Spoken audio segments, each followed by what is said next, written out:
So, hello guys. It's my off today. So, boring ko. So, mag-storytelling ta today. Anyway, mag-start ta sa time na ka-apply ko diri sa Qatar. Sabi ninyo, I'm so thankful to God, no? Despite sa mga mistake na akong nabuhat, as in, super mistake. Pero, God is still helping me. Siguro, nakita niya na eager naman talaga ako na makapagtrabaho para sa mga anak ko. Ang dami ko naman nagawang mali. Pero, God is always there, no? Hindi niya talaga ako iniwan. Kaya, iwanan ka na ng lahat, pero si God hindi talaga. Naniniwala talaga ako doon. Na sobrang hirap ng buhay ko. Grabe. Imagine, nabuhay kami ng mga anak ko ng walang sustento sa tatay nila. Tumulong yung half-brother ko, tapos si Panot, every month silang nagbibigay sa akin. Mga kapitbahay ko, grabe. Imagine, no? Imagine your neighbors, no? They help you, give food for your kids. Cousin ko, mama ko, kumari ko, we really survive. And it's because God is watching us, no? Despite sa mga mali na akong nabuhat sa akong life. Grabe. Grabe din yung pinagdaanan ko. Very thankful ako kay Panot kasi nahanap niya ako sa FB. Grabe, kung hindi dahil sa kanya, wala naman ako dito sa Qatar. Kaya, in return, hindi ako makakagawa ng bad sa kanya. As in, kahit magkagusto man ako sa iba, hindi ko magawang saktan siya kasi siya yung dahilan kung bakit nandito ako. Siguro i-judge ako kasi nga yung estado niya sa buhay. Pero hindi naman yun masusukat dun eh. Titignan mo na lang kung paano niya kami tinulungan ng mga anak ko. Hanggang ngayon, magkikita mo kami o hindi, nandiyan pa rin siya. So, thankful ako. Tsaka, ang daming nangyari sa akin dito sa Qatar. Na masasama at masasakit. Pero, na-survive ko rin.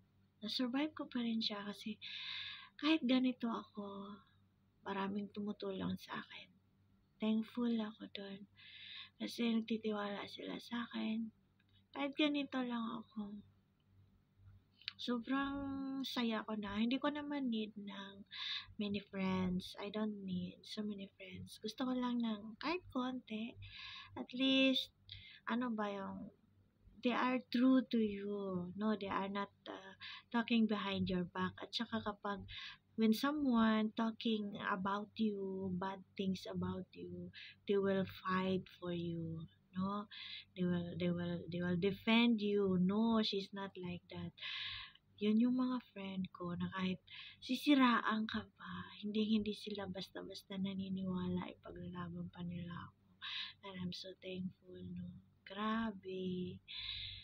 Ay, yung naging buhay ko dito sa Qatar, hindi naging madali.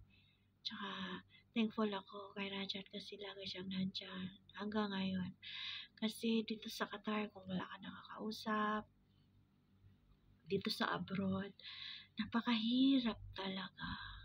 Kasi mararanasan mo yung homesick, emotional stress, financial stress, lahat. As in, lahat-lahat. Tapos, magkakaproblema ka pa sa mga ka-workmate mo, sa manager mo, sa lahat. Hindi naman lahat ng panahon maganda yung flow ng work mo. May mga time talaga mahirap siya, magkakaproblema ka, gano'n. Pero thankful ako kay God, nakarating ako dito sa tulong niya. Kasi binigyan niya ako ng mga taong tutulong sa akin. At dahil din kay Rajan, nakilala ko si Marcy, na apo pala siya sa pinsan, na hindi ko alam. Hindi din dahil sa kanya, hindi ko rin siya makikilala na magkakasama pala kami sa company. Di ba? Oh. Ang daming nangyari dahil sa kanya. Dati, papadala sila ng kuya ko every month, pagsahod nila ng allowance para sa pagkain namin ng mga anak ko. Tapos, binibili ko yon ng paninda para kahit pa paano, araw-araw may kita pa rin ako. So, yun na yung pagkain mo for the whole month. So, ganun siya nung nasa Pilipinas pa ako. Ganun siya. Di siya nagbago hanggang ngayon kahit may work na ako. Siya pa rin nagpapalamon sa akin. So, ako na yung bahala sa mga anak ko. Dati, namumroblema ako kung sa mga susunod na araw, kung ano yung papapakain ko sa mga anak ko. So, ngayon, nakakapag-provide na ako sa mga anak ko sa pagkain nila. Hindi ganon karangya kasi ang dami ko pa namang mga utang na hindi ko pa sila nababayaran at hindi nila naiintindihan. Ang sinasabi nila palagi, no? Ang tagal mo na dyan sa abroad, wala ka pa rin pera, wala kang ipon, hindi ka pa rin nakabayad ng utang. Please guys, try to be here. Pag nandito kayo sa abroad, malalaman nyo na mahirap pala. Kami na nagtatrabaho, wala kaming pera. Alam nyo kung bakit? Pagkasahod namin, binibigay namin lahat ng pera namin. So, tatanungin kita ngayon, paano kami magkakaipon kung yung sahod namin, binibigay namin sa pamilya namin, which is kulang pa kasi syempre ang daming bayaran na hindi mo maiintindihan kapag hindi ka nakarating dito. Kasi ang mga mindset ng mga nasa Pinas, pag abroad ka, marami kang pera. Pag uwi mo, marami kang pera, milyonarya ka, tapos pag hindi ka nakapagbigay ng pasalubong, masama ang loob nila. Na which is, nung umalis ka naman, kahit nga pamasahe mo papunta sa agency, hindi nga sila nakapagbigay sa'yo. Kahit nga moral support para sa'yo. Diba? Di man sila nakatulong sa'yo. Pero nung umuwi ka, pag wala kang pasalubong sa kanila, masama pa yung loob nila. Diba? Ang hirap din. No? Pressure. Pero ako hindi ako nape-pressure kasi kasi ako eh. Diretso akong tao. Pag wala. Pag meron, gano'n. Tsaka nung nandito ako, nung biyanan ko yung nagbantay ng mga anak ko, napaka-thankful ko kay Donna kasi siya yung tumayong ina sa mga anak ko. Hindi ko makakalimutan, hindi pa nga ako nakakabawi sa kanya. Dami ko pa kasing bayaran. Tsaka mag-isa lang ako, hindi naman nagsusuporta tatay ng mga anak ko. Hindi nga siya nagchat-chat sa mga anak ko, which is alam naman niya yung mga FB account ng anak ko. Tsaka gusto niya talagang tumulong. Alam naman niya yung account ko. Pero wala, mas pinili niya talagang magtago. Grabe yung word, no, magtago. Umiwas sa responsibilidad niya. O sige, isipin na natin, may pamilya na siya, may anak na siya sa iba, ganon. Pero dapat, isipin din niya yung mga anak niya, kahit time lang niya, ibigay niya, pero wala. Pinili niya talagang maglaho. Pero okay lang, kaya ko namang buhayin ang anak ko. Diba?